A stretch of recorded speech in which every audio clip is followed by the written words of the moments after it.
ਸਵਾਗਤ। ਮੈਂ ਹਰਜਿੰਦਰ ਸਿੰਘ ਰੰਧਾਵਾ, ਤੁਸੀਂ ਦੇਖ ਰਹੇ ਹੋ ਪੰਜਾਬ ਟੈਲੀਵਿਜ਼ਨ ਔਰ ਮੇਰੇ ਨਾਲ ਨੇ ਸੀਨੀਅਰ ਜਰਨਲਿਸਟ ਰਜੀਵ ਭਾਸਕਰ। ਭਾਸਕਰ ਸਾਹਿਬ ਵੈਲਕਮ।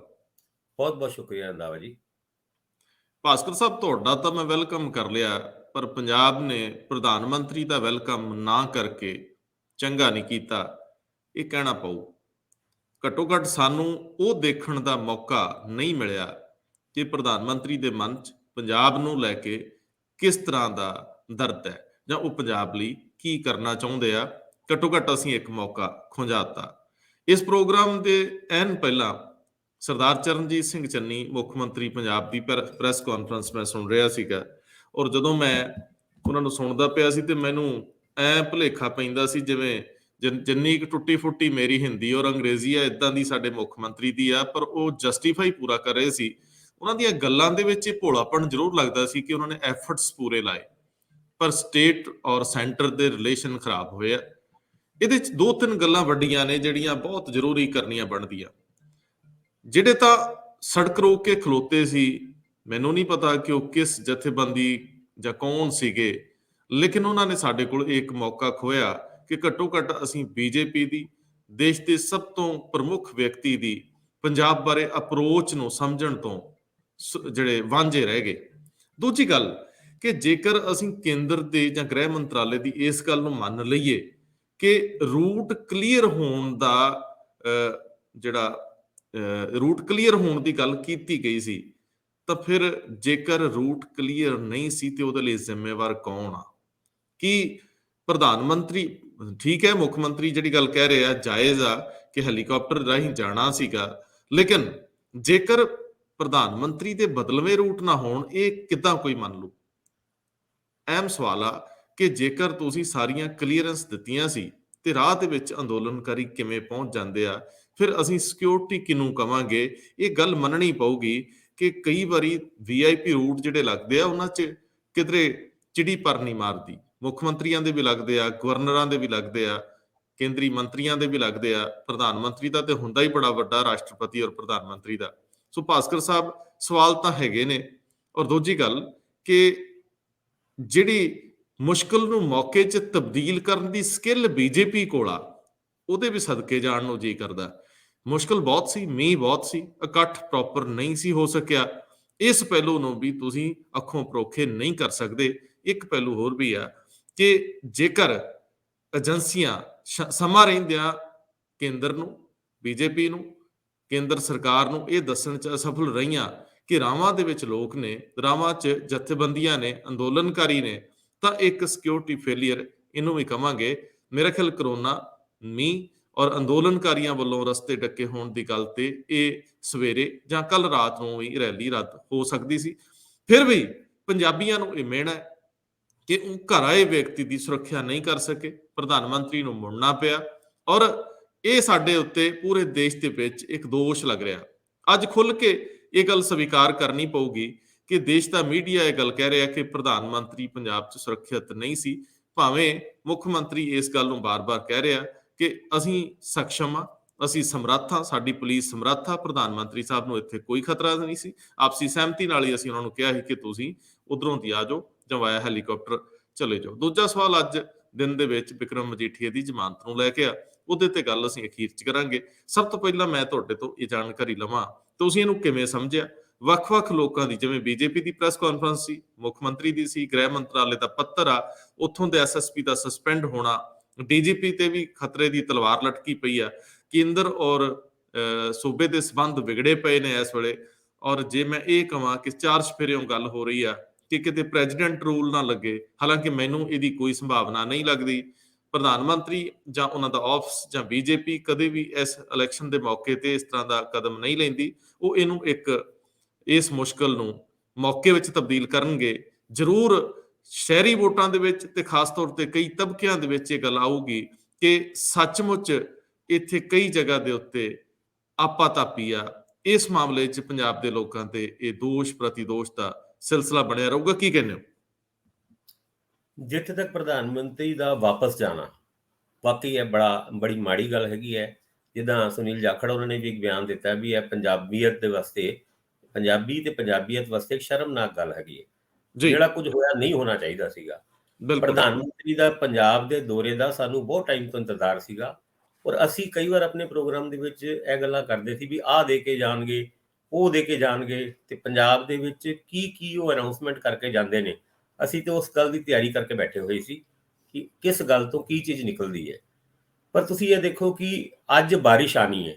ਇਸ ਗੱਲ ਨੂੰ ਤੁਹਾਨੂੰ ਮੈਨੂੰ 4-5 ਦਿਨਾਂ ਤੋਂ ਪਹਿਲਾਂ ਹੀ ਪਤਾ ਸੀਗਾ। ਜਿਹੜੇ ਮੌਸਮ ਵਿਭਾਗ ਹੈ ਸਾਡਾ ਬੜਾ ਅਲਰਟ ਹੈਗਾ, ਉਹਨਾਂ ਨੇ ਇਹ ਕਹਿ ਦਿੱਤਾ ਸੀਗਾ ਕਿ 5 ਤਰੀਕ ਨੂੰ ਬਾਰਿਸ਼ ਆਉਣ ਦੀ ਸੰਭਾਵਨਾ ਹੈਗੀ ਹੈ।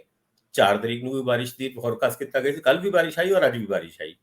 ਉਸ ਤੋਂ ਬਾਵਜੂਦ ਰੈਲੀ ਦਾ ਰੱਦ ਨਾ ਹੋਣਾ, ਉਹ ਵੀ ਤਦ ਜਦ ਕਰੋਨਾ ਗਾਈਡਲਾਈਨਸ ਪੂਰੇ ਤਰੀਕੇ ਨਾਲ ਪੰਜਾਬ ਦੇ ਵਿੱਚ ਇੰਪਲੀਮੈਂਟ ਤੇ ਅਨਾਉਂਸ ਕਰ ਦਿੱਤੀ ਗਈ ਸੀ।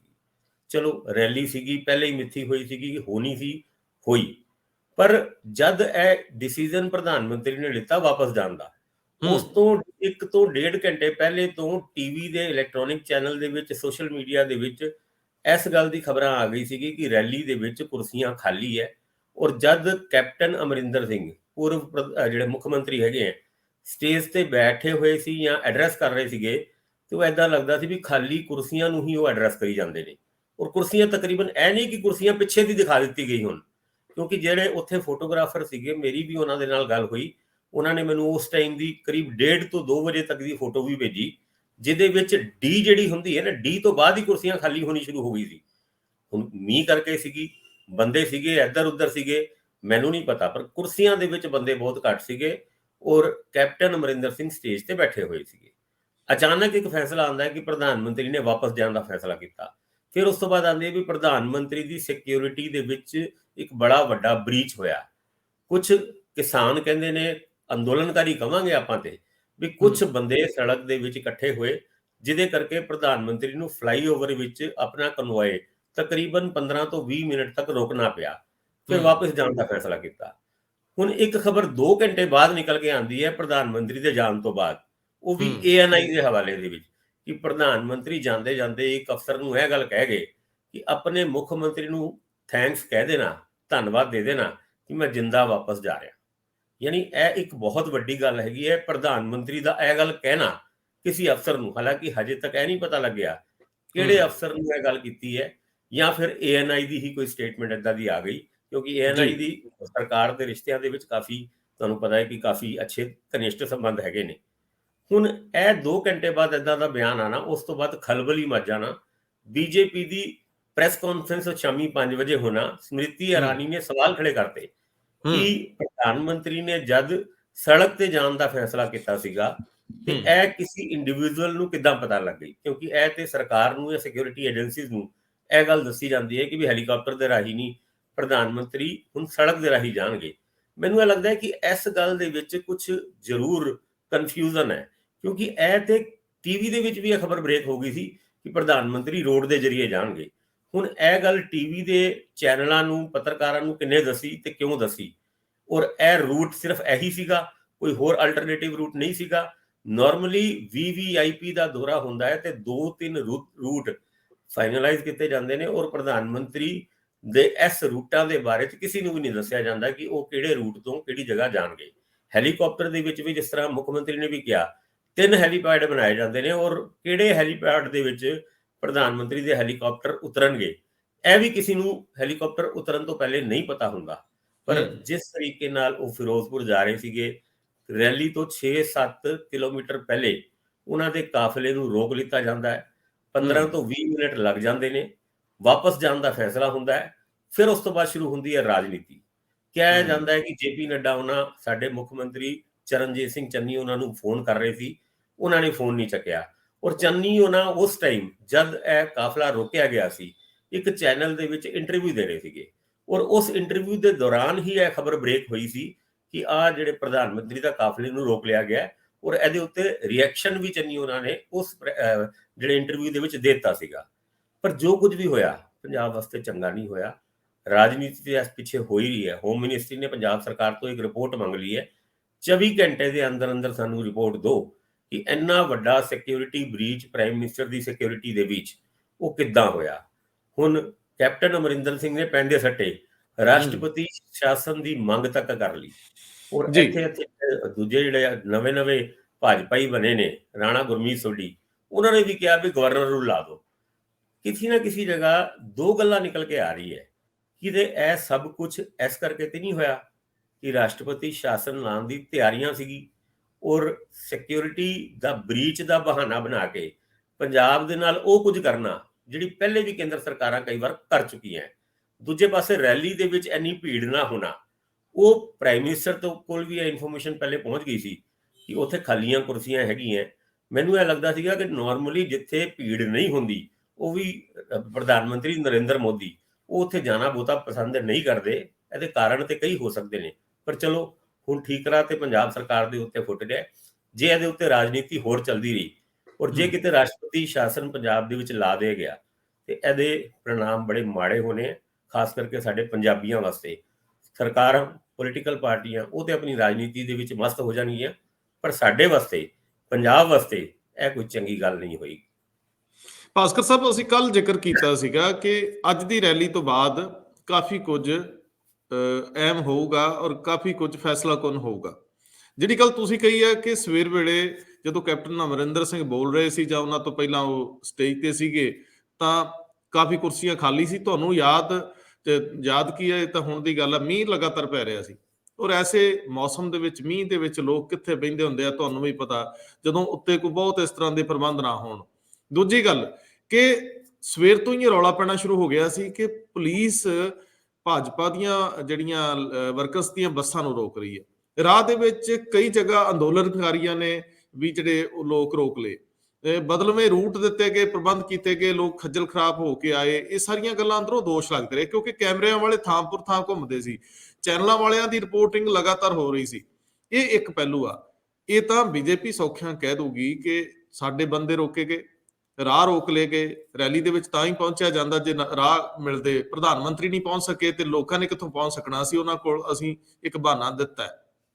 ਲੇਕਿਨ ਅਹਿਮ ਗੱਲ ਇਹ ਆ ਕਿ ਇਸ ਮੌਕੇ ਤੋਂ ਪਹਿਲਾਂ ਪ੍ਰਧਾਨ ਮੰਤਰੀ ਦੇ ਆਪਣੇ ਦਫ਼ਤਰ ਵੱਲੋਂ ਜਾਂ ਕੇਂਦਰ ਸਰਕਾਰ ਵੱਲੋਂ ਜਿਹੜੇ ਅੰਦੋਲਨਕਾਰੀ ਆ ਜਿਨ੍ਹਾਂ ਨਾਲ ਇਹ ਫੈਸਲਾ ਹੋਣ ਤੋਂ ਬਾਅਦ ਉਹ ਦਿੱਲੀ ਦੇ ਬਾਰਡਰਸ ਤੋਂ ਉੱਠੇ ਸੀ, ਜੇ ਕਿਸਾਨਾਂ ਦੀ ਗੱਲ ਕਰ ਲਈਏ, ਉਸ ਤੋਂ ਬਾਅਦ ਕੋਈ ਸਹਿਮਤੀ ਨਹੀਂ ਬਣੀ।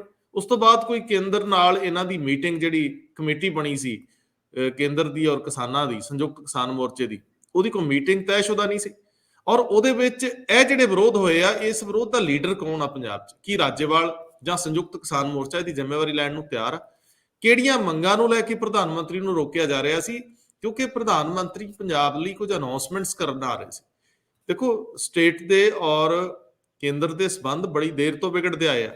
ਜੇ ਮੈਨੂੰ ਸਰਦਾਰ ਮੈਂ ਤਰਲੋਚਨ ਸਿੰਘ ਹੋਰਾਂ ਦੀ ਗੱਲ ਦਾ ਜ਼ਿਕਰ ਕਰਾਂ ਤੇ ਉਹ ਮੇਰੇ ਨਾਲ ਗੈਰ ਰਸਮੀ ਗੱਲਬਾਤ 'ਚ ਕਹਿੰਦੇ ਨੇ ਕਿ ਪੰਡਤ ਨਹਿਰੂ ਦੇ ਵੇਲੇ ਤੋਂ ਇਹ ਗੱਲਾਂ ਸ਼ੁਰੂ ਹੋ ਗਈਆਂ। ਕਹਿੰਦੇ ਜਦੋਂ ਫਤਿਹਗੜ੍ਹ ਸਾਹਿਬ ਦੇ ਵਿੱਚ ਉਹਨੂੰ ਬੋਲਣ ਨਹੀਂ ਦਿੱਤਾ ਗਿਆ ਸਟੇਜ ਤੋਂ, ਤੇ ਉਦੋਂ ਹੀ ਉਹਦਾ ਪੰਜਾਬ ਪ੍ਰਤੀ ਨਜ਼ਰੀਆ ਨੈਗੇਟਿਵ ਹੋਣਾ ਸ਼ੁਰੂ ਹੋ ਗਿਆ, ਜਿਹੜਾ ਬਾਅਦ ਦੇ ਵਿੱਚ ਜਾ ਕੇ ਇੰਦਰਾ ਗਾਂਧੀ ਤੋਂ ਹੁੰਦਾ ਹੋਇਆ ਅਸੀਂ ਅੱਗੇ ਤੱਕ ਭੁਗਤਿਆ। ਤੇ ਅੱਜ ਫਿਰ ਅਸੀਂ ਉਹ ਕੜੱਤਣ ਪੈਦਾ ਕਰ ਰਹੇ ਹਾਂ। ਇੱਕ ਮੌਕਾ ਉਹਨਾਂ ਲੋਕਾਂ ਨੂੰ ਦੇਣਾ ਚਾਹੀਦਾ ਸੀ ਜਿਹੜੇ ਆਪਣੀ ਗੱਲ ਰੱਖਣਾ ਚਾਹੁੰਦੇ ਆ। ਲੋਕਤੰਤਰ ਆ, ਲੋਕਤੰਤਰ ਦੇ ਵਿੱਚ ਕਿਸੇ ਨੂੰ ਉਹਦੀ ਗੱਲ ਕਹਿਣ ਤੋਂ ਰੋਕਣਾ ਨਹੀਂ ਬਣਦਾ। ਮੈਨੂੰ ਲੱਗਦਾ ਹੈ ਕਿ ਇਹ ਪੰਜਾਬੀਆਂ ਨੇ ਕੋਈ ਨਾ ਕੋਈ ਇੱਥੇ ਸੋਚਣਾ ਸਮਝਣਾ ਬਣਦਾ ਹੈ। ਮੈਨੂੰ ਪਤਾ ਸਾਡੀ ਬਹੁਤ ਆਲੋਚਨਾ ਹੋਊਗੀ, ਲੇਕਿਨ ਸਿਆਣਪ ਦਾ ਪੱਲਾ ਵੀ ਤਾਂ ਨਹੀਂ ਛੱਡਿਆ ਜਾਣਾ ਚਾਹੀਦਾ। ਅਸੀਂ ਵਿਰੋਧ ਕਰਕੇ ਤੇ ਵਿਰੋਧ ਨੂੰ ਸਮੇਟ ਕੇ ਮੁੜੇ। ਹੁਣ ਜੇ ਵਿਰੋਧ ਜਿਸ ਗੱਲ ਦਾ ਹੈ, ਉਹ ਵਿਰੋਧ ਪਹਿਲਾਂ ਕੋਈ ਅਲਟੀਮੇਟਮ ਦਿੱਤਾ ਜਾ ਸਕਦਾ ਸੀ, ਪ੍ਰਬੰਧਕਾਂ ਨਾਲ ਗੱਲਬਾਤ ਕੀਤੀ ਜਾ ਸਕਦੀ ਸੀ। ਜੇ ਉਹ ਵਿਰੋਧ ਕਰਦੇ, ਘੱਟੋ ਘੱਟ ਇੱਕ ਸਰਕਾਰੀ ਧਿਰ ਹੁੰਦੀ ਆ, ਪੁਲਿਸ ਨੇ ਚੁੱਕਣੇ ਹੁੰਦੇ ਆ ਮੋਰਚੇ, ਦੂਜੇ ਬੰਨੇ ਤੁਸੀਂ ਪ੍ਰਬੰਧਕਾਂ ਨਾਲ ਵੀ ਗੱਲਬਾਤ ਕਰਨੀ ਹੁੰਦੀ ਹੈ ਕਿ ਅਸੀਂ ਤੁਹਾਨੂੰ ਰੋਕਾਂਗੇ, ਸਾਡੀਆਂ ਆ ਮੰਗਾਂ ਨੇ, ਇਹਨਾਂ ਦੇ ਉੱਤੇ ਸਾਡੇ ਨਾਲ ਗੱਲ ਕਰੋ। ਜੇ ਸਭ ਆਪ ਹੁਦਰਾਪਣ ਹੈ ਤਾਂ ਮਾੜੀ ਗੱਲ ਆ। ਦੂਜੀ ਗੱਲ, ਜੇ ਤੁਸੀਂ ਮੌਕਿਆਂ ਦੀ ਗੱਲ ਕਰ ਰਹੇ ਹੋ ਭਾਸਕਰ ਸਾਹਿਬ, ਤੇ ਨੋ ਡਾਊਟ ਕਿ ਜੋ ਹੋਇਆ ਬਹੁਤ ਕੜੱਤਣ ਆ।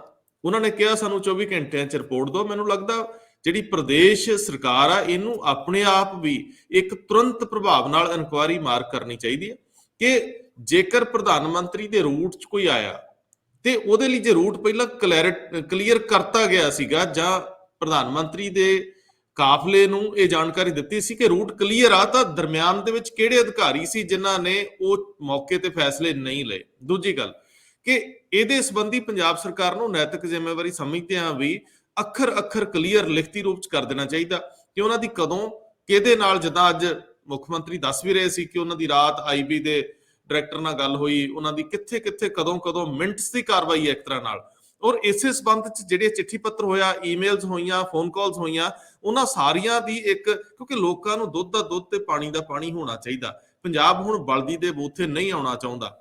ਪੰਜਾਬ ਦੇ ਵਿੱਚ ਜੇਕਰ ਕੇਂਦਰ ਕੋਈ ਪੈਸੇ ਲਾਉਣਾ ਚਾਹੁੰਦਾ ਹੈ ਤੇ ਉਹ ਕੇਂਦਰ ਦੀ ਜ਼ਿੰਮੇਵਾਰੀ ਆ, ਲੇਕਿਨ ਸਾਨੂੰ ਕਦੇ ਥੈਂਕਸ ਜਾਂ ਵੈਲਕਮ ਵੀ ਕਰਨਾ ਚਾਹੀਦਾ, ਇਹ ਵੀ ਸਾਨੂੰ ਸਿੱਖਣਾ ਚਾਹੀਦਾ। ਲੜਾਕੂ ਹੋਣਾ ਚੰਗਾ ਹੁੰਦਾ ਹੈ, ਅਣਖੀ ਹੋਣਾ ਚੰਗਾ ਹੁੰਦਾ ਹੈ, ਲੇਕਿਨ ਨਾਲ ਦੀ ਨਾਲ ਕੁਝ ਚੀਜ਼ਾਂ ਸਮਾਨਾਂਤਰ ਵੀ ਚੱਲਦੀਆਂ ਹੁੰਦੀਆਂ। ਮਹਾਰਾਜਾ ਰਣਜੀਤ ਸਿੰਘ ਦੇ ਰਾਜ ਦੇ ਵਿੱਚ ਵੀ ਲੜਾਈਆਂ ਦੇ ਨਾਲ ਨਾਲ ਸਮਝੌਤੇ ਵੀ ਚੱਲਦੇ ਆ, ਔਰ ਅਸੀਂ ਕਿਸੇ ਨੂੰ ਪੱਕਾ ਦੁਸ਼ਮਣ ਨਹੀਂ ਕਹਿ ਸਕਦੇ, ਕੋਈ ਪੱਕਾ ਕਿਸੇ ਦਾ ਸੱਜਣ ਨਹੀਂ ਹੁੰਦਾ। ਭਾਰਤੀ ਜਨਤਾ ਪਾਰਟੀ ਆਪਣੇ ਤੌਰ ਦੇ ਉੱਤੇ ਜੇਕਰ ਪੰਜਾਬ ਲਈ ਕੁਝ ਕਰਨਾ ਚਾਹੁੰਦੀ ਤੇ ਉਹਨਾਂ ਨੂੰ ਵੀ ਵੇਖ ਲੈਣਾ ਚਾਹੀਦਾ ਸੀ, ਮੌਕਾ ਦੇਣਾ ਚਾਹੀਦਾ ਸੀ। ਹੁਣ ਇਹਦੇ ਉੱਤੇ ਮੈਨੂੰ ਤੁਸੀਂ ਦੱਸਿਓ ਕਿ ਜਿਹੜੀ ਇਹ ਜੋ ਸਭ ਕੁਝ ਹੋਇਆ, ਦੇਖੋ ਜਿੱਥੋਂ ਤੱਕ ਰਾਸ਼ਟਰਪਤੀ ਰਾਜ ਦਾ ਸਵਾਲ ਹੈ, ਪ੍ਰੈਜ਼ੀਡੈਂਟ ਰੂਲ ਦੀ ਗੱਲ ਆ, ਗਵਰਨਰ ਰਾਜ ਦੀ ਗੱਲ ਆ, ਏਡੀ ਕਾਹਲੀ ਚ ਬੀਜੇਪੀ ਗਲਤੀ ਨਹੀਂ ਕਰੂਗੀ। ਉਹਨੂੰ ਵੀ ਪਤਾ ਹੈ ਕਿ ਇਹ ਵਿਰੋਧ ਹੋਰ ਤਿੱਖਾ ਹੋਊਗਾ, ਇਹ ਖਿੱਤਾ ਉਹਨਾਂ ਦੇ ਖਿਲਾਫ ਭੁਗਤੂਗਾ, ਭਾਵੇਂ ਬਾਕੀ ਦੇਸ਼ ਵਿੱਚ ਬੈਨੀਫਿਟ ਹੁੰਦਾ ਹੋਵੇ। ਲੇਕਿਨ ਜਿੱਥੋਂ ਤੱਕ ਸਵਾਲ ਆ ਇਲੈਕਸ਼ਨ ਅੱਗੇ ਕਰਨ ਦਾ, ਮੇਰੇ ਖਿਆਲ ਇਲੈਕਸ਼ਨ ਅੱਗੇ ਕਰਨ ਦਾ ਸਭ ਤੋਂ ਵੱਧ ਫਾਇਦਾ ਇਸ ਵੇਲੇ ਕਾਂਗਰਸ ਨੂੰ ਹੋਊਗਾ, ਇਸ ਵੇਲੇ ਚੰਨੀ ਗਵਰਨਮੈਂਟ ਨੂੰ ਹੋਊਗਾ। ਉਹਨਾਂ ਨੂੰ ਹੋਰ ਕੰਮ ਕਰਨ ਦੇ ਮੌਕੇ ਮਿਲ ਜਾਣਗੇ ਜੇ ਇਲੈਕਸ਼ਨ ਅੱਗੇ ਹੁੰਦੀ। ਸੋ ਇਹ ਸਾਰੀਆਂ ਪਰਿਸਥਿਤੀਆਂ 'ਚ ਮੈਨੂੰ ਆਪਣੀ ਟਿੱਪਣੀ ਦਿਓ। ਬਿਲਕੁਲ ਬਿਲਕੁਲ, ਅਗਰ ਇਲੈਕਸ਼ਨ ਅੱਗੇ ਕਰ ਦਿੱਤਾ ਜਾਂਦਾ ਹੈ ਤੇ ਇੱਕ ਕਨਸਟੀਟਿਊਸ਼ਨਲੀ ਤੁਸੀਂ ਦੇਖੋ ਪ੍ਰੈਜ਼ੀਡੈਂਟ ਰੂਲ ਲਾਣਾ ਹੀ ਪੈਣਾ ਸੀਗਾ, ਕਿਉਂਕਿ ਮਾਰਚ 16-17 ਤੱਕ ਪਿਛਲੀ ਵਾਰੀ ਸਰਕਾਰ ਬਣੀ ਸੀ, ਔਰ ਕਿਹਾ ਜਾਂਦਾ 20-22 ਤੱਕ ਇਸ ਜਿਹੜੀ ਅਸੈਂਬਲੀ ਹੈ ਉਹਦੀ ਐਕਸਪਾਇਰ ਹੋਣ ਦੀ ਡੇਟ ਹੈਗੀ ਹੈ, ਯਾਨੀ ਉਸ ਤੱਕ ਉਹ ਅਸੈਂਬਲੀ ਭੰਗ ਹੋ ਜਾਂਦੀ ਹੈ। ਇੱਦਾਂ ਦੇ ਹਾਲਾਤ ਵਿੱਚ ਜੇ ਇਲੈਕਸ਼ਨ ਅੱਗੇ ਲੈ ਕੇ ਜਾਏ ਜਾਂਦੇ ਹੈ ਤੇ ਦੋ ਹੀ ਆਪਸ਼ਨ ਬਚਦੀ ਹੈ, ਜਾਂ ਹੁਣ ਦੇ ਚੀਫ ਮਿਨਿਸਟਰ ਨੂੰ ਕੇਅਰਟੇਕਰ ਚੀਫ ਮਿਨਿਸਟਰ ਅਨਾਉਂਸ ਕੀਤਾ ਜਾ ਸਕਦਾ ਹੈ, ਜਾਂ ਫਿਰ ਪ੍ਰੈਜ਼ੀਡੈਂਟ ਰੂਲ ਲਾਇਆ ਜਾ ਸਕਦਾ ਹੈ। ਪਰ ਜਿਹੜੇ ਅੱਜ ਦੇ ਨਵੇਂ ਹਾਲਾਤ ਪੈਦਾ ਹੋਏ ਨੇ ਉਹਦੇ ਵਿੱਚ ਇਹ ਜ਼ਰੂਰ ਹੈ ਕਿ ਰਾਸ਼ਟਰਪਤੀ ਸ਼ਾਸਨ ਦਾ ਇੱਕ ਬਹਾਨਾ ਕਹਿ ਲਓ, ਇੱਕ ਬੇਸ ਕਹਿ ਲਓ, ਉਹ ਜ਼ਰੂਰ ਕੇਂਦਰ ਸਰਕਾਰ ਨੂੰ ਮਿਲ ਗਿਆ। ਔਰ ਜਿਸ ਤਰੀਕੇ ਨਾਲ ਕੇਂਦਰ ਦੇ ਮੰਤਰੀਆਂ ਨੇ ਅੱਜ ਪ੍ਰੈਸ ਕਾਨਫਰੰਸ ਕਰਕੇ ਇੱਕ ਤਰੀਕੇ ਨਾਲ ਪੰਜਾਬ ਸਰਕਾਰ ਨੂੰ ਵਾਰਨਿੰਗ ਦਿੱਤੀ ਹੈ ਔਰ 24 ਘੰਟੇ ਦੇ ਅੰਦਰ ਅੰਦਰ ਰਿਪੋਰਟ ਦੇਣ ਦੀ ਗੱਲ ਕੀਤੀ ਹੈ, ਕੋਈ ਇੰਟੈਂਸ਼ਨ ਇੰਨੀ ਵੀ ਚੰਗੀ ਨਹੀਂ ਲੱਗਦਾ ਨਹੀਂ ਕਿ ਵੀ ਭਾਵੇਂ ਤੁਸੀਂ ਕਹਿ ਰਹੇ ਹੋ ਕਿ ਵੀ ਭਾਜਪਾ ਇਹ ਗਲਤੀ ਨਹੀਂ ਕਰੇਗੀ, ਪਰ ਭਾਜਪਾ ਕਈ ਵਾਰ ਕਈ ਗਲਤੀਆਂ ਕਰ ਵੀ ਚੁੱਕੀ ਹੈ, ਔਰ ਉਹਨਾਂ ਗਲਤੀਆਂ ਦਾ ਇਲਜ਼ਾਮ ਹੀ ਹੈ ਕਿ 1 ਸਾਲ ਤੱਕ ਕਿਸਾਨ ਬਾਰਡਰਾਂ ਤੇ ਬੈਠੇ ਰਹੇ ਔਰ ਬਾਅਦ ਚੋਂ ਉਹ ਤਿੰਨੋਂ ਕਾਨੂੰਨ ਵਾਪਸ ਲੈਣੇ ਪਏ। ਪਰ ਚਲੋ ਚੰਗਾ ਹੋਏਗਾ ਕਿ ਐਦਾਂ ਦੀ ਚੀਜ਼ ਪੰਜਾਬ ਦੇ ਨਾਲ ਨਾ ਹੋਏ। ਕਰੋਨਾ ਦੀ ਗਾਈਡਲਾਈਨਸ ਇਸ਼ੂ ਆਲਰੇਡੀ ਹੋ ਚੁੱਕੀ ਹੈ, ਇਸ ਗਾਈਡਲਾਈਨਸ ਦੇ ਹਿਸਾਬ ਨਾਲ ਵੀ ਚੋਣਾਂ ਪੋਸਟਪੋਨ ਹੋ ਸਕਦੀ ਹੈ। ਆਪਣੇ ਪ੍ਰੋਗਰਾਮ ਦੇ ਵਿੱਚ ਅਸੀਂ ਕਈ ਵਾਰ ਜ਼ਿਕਰ ਵੀ ਕਰ ਚੁੱਕੇ ਹਾਂ, ਪਰ ਜਿਨ੍ਹਾਂ ਹਾਲਾਤਾਂ ਦੇ ਵਿੱਚ ਚੋਣਾਂ ਨੂੰ ਪੋਸਟਪੋਨ ਕਰਨ ਦੀ ਗੱਲ ਚੱਲ ਰਹੀ ਹੈ ਉਹ ਬੜੇ ਰਿਸਕੀ ਹੈ। ਪੰਜਾਬ ਦੇ ਵਿੱਚ ਪਹਿਲੇ ਵੀ ਮਾਹੌਲ ਠੀਕ ਨਹੀਂ ਰਿਹਾ, ਔਰ ਐਦਾਂ ਦੀ ਹਰਕਤ ਕਰਨ ਤੋਂ ਬਾਅਦ ਕੁਝ ਵੀ ਪੰਜਾਬ ਦੇ ਵਿੱਚ ਵਾਪਰ ਸਕਦਾ ਹੈ। ਸੋਚ ਸਮਝ ਕੇ ਫੈਸਲਾ ਲੈਣਾ ਚਾਹੀਦਾ ਹੈ ਪੰਜਾਬ ਸਰਕਾਰ ਨੂੰ ਵੀ ਔਰ ਕੇਂਦਰ ਸਰਕਾਰ ਨੂੰ ਵੀ। ਪੰਜਾਬ ਸਰਕਾਰ ਨੂੰ ਇਹ ਗੱਲ ਮੰਨਣੀ ਚਾਹੀਦੀ ਹੈ ਕਿ ਚੂਕ ਤੇ ਕਿਸੇ ਨਾ ਕਿਸੇ ਜਗ੍ਹਾ ਹੋਈ। ਇਹ ਕਹਿ ਕੇ ਤੁਸੀਂ ਬਚ ਨਹੀਂ ਸਕਦੇ ਕਿ ਅਚਾਨਕ ਪ੍ਰਧਾਨ ਮੰਤਰੀ ਦੇ ਕਾਫਲੇ ਦੇ ਸਾਹਮਣੇ ਕੁਝ ਅੰਦੋਲਨਕਾਰੀ ਇਕੱਠੇ ਹੋ ਗਏ। ਜਦ ਪ੍ਰਧਾਨ ਮੰਤਰੀ ਦਾ ਰੂਟ ਫਾਈਨਲਾਈਜ਼ ਹੋ ਜਾਂਦਾ ਹੈ, ਰੂਟ ਕਲੀਅਰੈਂਸ ਮਿਲ ਜਾਂਦੀ ਹੈ, ਤਾਂ ਉਸ ਰੂਟ ਨੂੰ ਪੂਰੇ ਤਰੀਕੇ ਨਾਲ ਟਾਈਟ ਕਰਨ ਦੀ ਜ਼ਿੰਮੇਵਾਰੀ ਪੰਜਾਬ ਸਰਕਾਰ ਦੀ, ਪੰਜਾਬ ਪੁਲਿਸ ਦੀ ਹੁੰਦੀ ਹੈ। ਫਿਰ ਉਸ ਰੂਟ ਦੇ ਵਿੱਚ ਕੋਈ ਖਲਲ ਪਏ, ਉਹਦੇ ਵਾਸਤੇ ਸਾਰੀ ਦੀ ਸਾਰੀ ਰਿਸਪੌਂਸਿਬਿਲਿਟੀ ਉਹ ਪੰਜਾਬ ਪੁਲਿਸ ਦੀ ਜਾਂ ਪੰਜਾਬ ਸਰਕਾਰ ਦੀ ਹੁੰਦੀ ਹੈ। ਇਸ ਰਿਸਪੌਂਸਿਬਿਲਿਟੀ ਤੋਂ ਬਚਿਆ ਨਹੀਂ ਜਾ ਸਕਦਾ। ਪਰ ਹਾਂ, ਜੋ ਕੁਝ ਵੀ ਹੋਇਆ ਉਹਨੂੰ ਪ੍ਰਧਾਨ ਮੰਤਰੀ ਦੀ ਜਾਂ ਪ੍ਰਧਾਨ ਮੰਤਰੀ ਦੇ ਉੱਤੇ ਹਮਲੇ ਦੇ ਤੌਰ ਤੇ ਦੇਖਣਾ, ਇਹ ਵੀ ਕਿਸੇ ਨਾ ਕਿਸੇ ਜਗ੍ਹਾ ਗਲਤ ਹੋਏਗਾ, ਕਿਉਂਕਿ ਉਹਨਾਂ ਦੇ ਕਾਫਲੇ ਦੇ ਵਿੱਚ ਕੁਝ ਲੋਕਾਂ ਦਾ ਆਣਾ ਜਿੱਥੇ ਇਹ ਗਲਤ ਹੈ। ਪਰ ਇਹ ਵੀ ਗੱਲ ਸੱਚ ਹੈ ਕਿ ਪ੍ਰਧਾਨ ਮੰਤਰੀ ਦੇ ਕਾਫਲੇ ਦੇ ਉੱਤੇ ਕਿਸੇ ਤਰੀਕੇ ਦਾ ਕੋਈ ਹਮਲਾ ਨਹੀਂ ਹੋਇਆ। ਪ੍ਰਧਾਨ ਮੰਤਰੀ ਦਾ ਜਾਂਦੇ ਜਾਂਦੇ ਇਹ ਬਿਆਨ ਛੱਡ ਕੇ ਜਾਣਾ ਕਿ ਆਪਣੇ ਮੁੱਖ ਮੰਤਰੀ ਨੂੰ ਕਹਿ ਦੇਣਾ ਔਰ ਥੈਂਕਸ ਕਰ ਦੇਣਾ ਕਿ ਮੈਂ ਇੱਥੋਂ ਜਿੰਦਾ ਵਾਪਸ ਜਾ ਰਿਹਾ, ਇਹ ਵੀ ਸਟੇਟਮੈਂਟ ਕੋਈ ਬਹੁਤੀ ਚੰਗੀ ਨਹੀਂ ਹੈਗੀ। ਕਿਉਂਕਿ ਪ੍ਰਧਾਨ ਮੰਤਰੀ ਜਦ ਐਦਾਂ ਦੀ ਸਟੇਟਮੈਂਟ ਦਿੰਦੇ ਨੇ ਤੇ ਉਹ ਪੰਜਾਬ ਦੀ ਇੰਨੀ ਕੁ ਸਥਿਤੀ ਖਰਾਬ ਹੋਣ ਦੀ ਤਰਫ ਇੰਡੀਕੇਟ ਕਰਕੇ ਚਲੇ ਜਾਂਦੇ ਨੇ ਕਿ ਪੰਜਾਬ ਦੇ ਵਿੱਚ ਭਾਰਤ ਦਾ ਪ੍ਰਧਾਨ ਮੰਤਰੀ ਵੀ ਸੁਰੱਖਿਅਤ ਨਹੀਂ। ਇਸ ਤੋਂ ਮਾੜੇ ਹਾਲਾਤ ਕਿਸੇ ਵੀ ਸੂਬੇ ਦੇ ਨਹੀਂ ਹੋ ਸਕਦੇ ਅਗਰ ਪ੍ਰਧਾਨ ਮੰਤਰੀ ਦੀ ਸਟੇਟਮੈਂਟ ਦੇ ਮੱਦੇਨਜ਼ਰ ਇਸ ਗੱਲ ਨੂੰ ਦੇਖਿਆ ਜਾਏ। ਭਾਸਕਰ ਸਾਹਿਬ, ਆਪਾਂ ਇਹ ਭੁਗਤ ਚੁੱਕੇ ਹਾਂ ਪਹਿਲਾਂ ਵੀ, ਔਰ ਜੇ ਤੁਸੀਂ ਅੱਜ ਵੀ ਨੈਸ਼ਨਲ ਮੀਡੀਆ ਨੂੰ ਦੇਖੋ, ਅੱਜ ਵੀ ਬਾਕੀ ਦੇਸ਼ ਦੇ ਜਿਹੜੀ ਚਰਚਾ ਹੋ ਰਹੀ ਆ ਉਹਦਾ ਜ਼ਿਕਰ ਕਰਨਾ ਚਾਹੋ ਤਾਂ ਇੰਝ ਹੀ ਹੋਇਆ। ਮਤਲਬ ਇੱਕ ਤਰ੍ਹਾਂ ਨਾਲ ਇਹਨੂੰ ਬਹੁਤ ਨੈਗੇਟਿਵਿਟੀ ਦੇ ਰੂਪ ਚ ਪੰਜਾਬ ਦੇ ਨਜ਼ਰੀਏ ਤੋਂ ਲਿਆ ਗਿਆ। ਪੰਜਾਬ ਵਿਲਨ ਦੇ ਰੂਪ ਚ ਨਜ਼ਰ ਆਉਂਦਾ ਹੈ, ਜਿੱਥੇ ਇਸ ਦੇਸ਼ ਦੇ ਪ੍ਰਧਾਨ ਮੰਤਰੀ ਨੂੰ ਇੱਕ ਖਤਰਾ ਪੈਦਾ ਹੋ ਗਿਆ। ਐਸਾ ਮਾਹੌਲ ਬਣਿਆ ਵਾ, ਔਰ ਮੇਰਾ ਖਿਆਲ ਹੈ ਕਿ ਇਹ ਜ਼ਿੰਮੇਵਾਰੀ ਸ਼ਹਿਰੀਆਂ ਲਈ ਜਾਂ ਜ਼ਿੰਮੇਵਾਰ ਪੋਲੀਟੀਸ਼ੀਅਨਸ ਲਈ ਬਹੁਤਾ ਚੰਗਾ ਨਹੀਂ। ਉਹਨਾਂ ਨੂੰ ਬਹੁਤ ਸੰਜਮ ਨਾਲ ਤੇ ਸਬਰ ਨਾਲ ਚੱਲਣਾ ਚਾਹੀਦਾ ਹੈ। ਹਾਲਾਂਕਿ ਜਿਸ ਤਰ੍ਹਾਂ ਦਾ ਮੌਸਮ ਦਾ ਮਿਜਾਜ ਸੀ ਜਾਂ ਬਾਕੀ ਸਾਰੀਆਂ ਘਟਨਾਵਾਂ ਨੇ, ਉਹਦੇ ਮੱਦੇਨਜ਼ਰ ਰੈਲੀ ਦੀ ਸਫਲਤਾ ਕੋਈ ਬਹੁਤ ਵੱਡੀ ਨਹੀਂ ਸੀ, ਲੇਕਿਨ ਅਸੀਂ ਵੀ ਮੌਕਾ ਨਾਲ ਦਿੱਤਾ ਹੈ ਕਿ ਸਾਡੇ ਉੱਤੇ ਹੀ ਉਲਟਾ ਦੋਸ਼ ਲੱਗ ਜਾਏ। ਔਰ ਦੂਜੀ ਗੱਲ, ਇਹੋ ਜਿਹੇ ਮੌਕਿਆਂ ਦੇ ਉੱਤੇ ਡੀਜੀਪੀ ਔਰ ਜਿਹੜੇ ਚੀਫ ਸੈਕਟਰੀ ਆ ਉਹਨਾਂ ਦਾ ਉਸ ਥਾਂ ਤੇ ਮੌਜੂਦ ਹੋਣਾ ਅਮੂਮਨ ਇਹ ਵਰਤਾਰਾ ਮੰਨਿਆ ਜਾਂਦਾ। ਮੰਨ ਲਓ ਜੇ ਬਠਿੰਡਾ ਏਰੀਆ ਦੇ ਵਿੱਚ ਸਭ ਵਾਪਰ ਰਿਹਾ ਸੀ ਤਾਂ ਉੱਥੇ ਉਹਨਾਂ ਵੱਡੇ ਅਹੁਦੇਦਾਰਾਂ ਦਾ ਹੋਣਾ ਬਣਦਾ ਸੀਗਾ ਕਿ ਉਹ ਸਥਿਤੀ ਦੀ ਸਮੀਖਿਆ ਲਈ ਤੇ ਮਤਲਬ ਮੌਕੇ ਦੇ ਫੈਸਲਿਆਂ ਲਈ ਮੌਜੂਦ ਰਹਿੰਦੇ। ਹੁਣ ਪਤਾ ਨਹੀਂ ਪੰਜਾਬ ਗਵਰਨਮੈਂਟ ਨੇ ਇਹਨੂੰ ਕਿਸ ਤਰ੍ਹਾਂ ਟੈਕਲ ਕੀਤਾ, ਹੈਂਡਲ ਕੀਤਾ, ਲੇਕਿਨ ਅਸੀਂ ਦੇਸ਼ ਦੇ ਸਾਹਮਣੇ ਇੱਕ ਮੌਕਾ ਤੇ ਰੱਖ ਹੀ ਦਿੱਤਾ ਕਿ ਅਸੀਂ ਕਾਨੂੰਨ ਹੱਥ ਚ ਲੈਂਦੇ ਆ ਜਾਂ ਅਸੀਂ ਦੂਜਿਆਂ ਲਈ ਥ੍ਰੈਟ ਬਣ ਸਕਦੇ ਹਾਂ।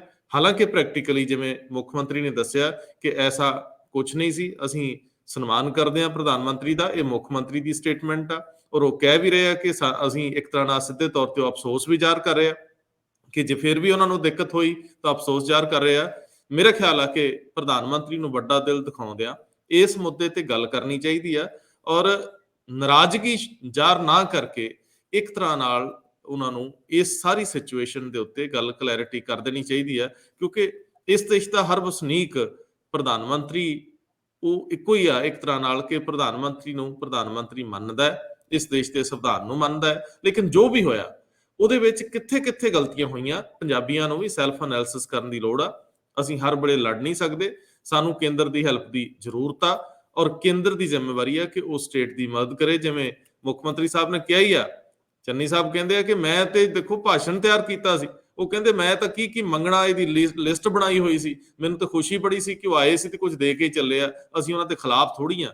ਉਹ ਕਹਿੰਦੇ ਜੀ ਇਲੈਕਸ਼ਨ ਦੇ ਦਿਨਾਂ ਦੇ ਵਿੱਚ ਇਸ ਤਰ੍ਹਾਂ ਲੋਕਾਂ ਦਾ ਰਾਹਾਂ ਚ ਆ ਜਾਣਾ, ਪ੍ਰਧਾਨ ਮੰਤਰੀ ਸਾਹਿਬ ਤਾਂ ਸਾਰੀ ਉਮਰ ਸਿਆਸਤ ਵਿੱਚ ਹੀ ਰਹੇ, ਇਲੈਕਸ਼ਨਾਂ ਚ ਹੀ ਰਹੇ ਆ, ਉਹਨਾਂ ਨੂੰ ਪਤਾ ਹੈ ਕਿ ਲੋਕ ਕਰ ਲੈਂਦੇ ਆ, ਪਰ ਫਿਰ ਵੀ ਉਹ ਕਹਿੰਦੇ ਸਾਡੀ ਭਾਵਨਾ ਮੰਦੀ ਨਹੀਂ ਸੀ ਜਿਸ ਤਰੀਕੇ ਨਾਲ ਦਿਖਾਇਆ ਜਾ ਰਿਹਾ। ਜਿਸ ਤਰ੍ਹਾਂ ਨਾਲ ਬੀਜੇਪੀ ਦੇ ਲੀਡਰ ਕਹਿ ਰਹੇ ਆ, ਉਹ ਕਹਿੰਦੇ ਅਸੀਂ ਦੁੱਧ ਧੋਤੇ ਆ, ਆਪਣੇ ਐਫਰਟਸ ਪੂਰੇ ਲਾਏ ਆ। ਉਹ ਰਾਤ 2-3 ਵਜੇ ਤੱਕ ਜਿਹੜਾ ਉੱਪਰਲੇ ਪ੍ਰਾਈਮ ਮਿਨਿਸਟਰ ਜਾਂ ਕੇਂਦਰ ਨਾਲ ਸੰਪਰਕ ਹੋਣ ਦੀ ਗੱਲ ਵੀ ਕਰਦੇ ਰਹੇ, ਪ੍ਰਾਈਮ ਮਿਨਿਸਟਰ ਆਫਿਸ ਨਾਲ। ਸੋ ਮੈਂ ਭਾਸਕਰ ਸਾਹਿਬ ਇਹਨੂੰ ਕੋਈ ਚੰਗਾ ਸ਼ਗਨ ਨਹੀਂ ਮੰਨਦਾ।